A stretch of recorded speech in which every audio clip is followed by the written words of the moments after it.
For the Ukrainian people, this will be a major issue to deal with. For us, as the country who has fallen victim to Russia's aggression, it's absolutely unthinkable that we should be making concessions to appease the aggressor.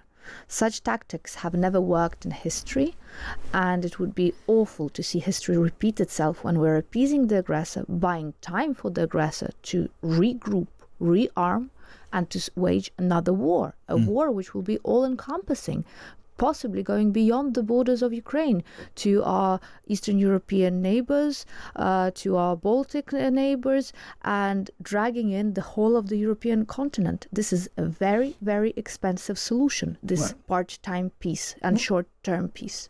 Let's now bring it home again. The debate and the diplomatic game that's being played in the search for a peace in Ukraine.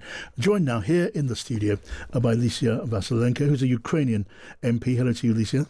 Hello. It's good to have you here. And Žygimantas Pavilionis is the Lithuanian MP, who's chair of the Interparliamentary Alliance for Ukraine. Žygimantas, thank you for coming too. Thank you for inviting. Lesia, can I start with you? So it seems, if things go as advertised, that Volodymyr Zelensky is going to be heading to Washington DC maybe before the weekend, in the course of the next few days before Thanksgiving in America. How do you feel about that? Do you think that's going to be a productive meeting? Do you feel confident about it? The document has been revised. The 28 points that have been offered up, dare I say, by Russia, have been significantly revised by Ukraine and its European allies, the parties that are immediately and directly concerned.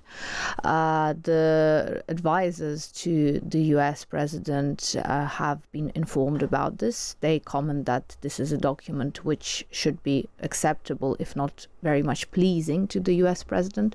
So I see no concern about President Zelensky actually going over to Washington, backed by European leaders of the likes of the President of France, of the Prime Minister of the United Kingdom, and so on and so forth, and presenting him with this document which would ensure long-term peace in Europe. Now, Lisa, tell me then, I mean, the 28-point plan at the end of last week has been revised and refined down to 19 points now, and the Ukrainian president seems happy with where we are now, with the plan that's going to be taken and placed before Donald Trump to be discussed. Have you been briefed on the contents of that refined plan? I'm afraid we have as much information as you do, and what is being circulated in the public media, this is what we have seen. Certainly the fact that Ukraine's military is not cut back to the 600,000 originally proposed, certainly the fact that there is no limitations on NATO to enlarge, and hence no infringement on NATO member states' sovereign rights to accept or not accept a country into the alliance. Certainly it's more comforting to see that there's no longer these concessions being made to Russia about freeing them from any kind of responsibility that they should bear as the aggressor state, who has done a major international crime, the crime of aggression, the crime of opening up warfare against a peaceful neighbour. And what about the question of whether Russia should be able to take possession of Ukrainian land they have not yet conquered? Is it your assumption that is part of one of the issues that have to be thrashed out between the presidents? For the Ukrainian people, this will be a major issue to deal with. For us, as the country who has fallen victim to Russia's aggression, it's absolutely unthinkable that we should be making concessions to appease the aggressor. Such tactics have never worked in history, and it would be awful to see history repeat itself when we're appeasing the aggressor, buying time for the aggressor to regroup, rearm, and to wage another war, a war which will be all-encompassing, possibly going beyond the borders of Ukraine to our Eastern European neighbours, to our Baltic neighbours, and dragging in the whole of the European continent. This is a very, very expensive solution, this part-time peace and short-term peace. Žygimantas Pavilionis, I mean, you're nodding, listening to Lesia there. I take it as read that you agree with everything that you're hearing, that it's your view and your country's view that Ukraine should be the one to decide what is to be conceded and what is not. it's also very, very possible that Putin is not going to agree to the terms that Ukraine wants when it comes to land and control of land, and where you put the battle line, the frozen battle line. Well, it reminds me 38. It reminds me Munich. It reminds me when Hitler was fed for the third time after he grabbed Rhineland, Anschluss of Austria, and then, by declaring the eternal peace, he was giving the Sudetenland, and we know what happened. This is exactly what might happen. Putin was fed in Georgia. He occupied countries, and nothing happened with him. Then he took Crimea, and what happened? More or less nothing. All those resets, all those dancings, and now the same is happening. It seems like people are not reading history at all. And if you would go back to 1966, it was Reagan who said any kind of appeasement of Soviet Union or kind of empire Russia leads to final defeat. Yeah. And I think we are still appeasing it because those points are still written. And okay, maybe refined Russian wish list, but this is still a Russian wish list.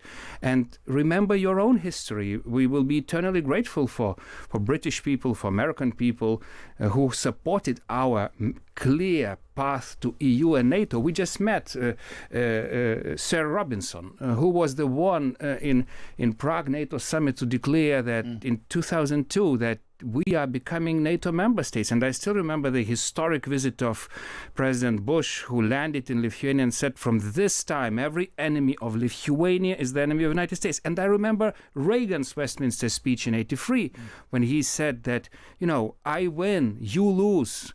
We don't have to be afraid of winning. This is freedom winning. Why should empire win? Now, let me ask you both then very briefly. Just this afternoon, just a moment ago, President Trump in Washington was saying he thinks we may be very close to a deal, certainly between America and Ukraine, on a peace plan for Ukraine. Hopefully that is the case. But only a few days ago, he was saying that Ukraine had to come to terms or be left to fight its little heart out. Are you worried that Donald Trump might yet walk away from this whole process? And if he does, can Europe take the weight? Can Europe fill that space? Ask you just both a word on that. Yeah, the mere fact that his advisor was putting Putin's wish list to Ukrainians is a disgrace. I thought America is a beacon of freedom to defend our freedoms, but not to serve those empires who attack. Can Europe manage without America? I think it's time for us to be adults again.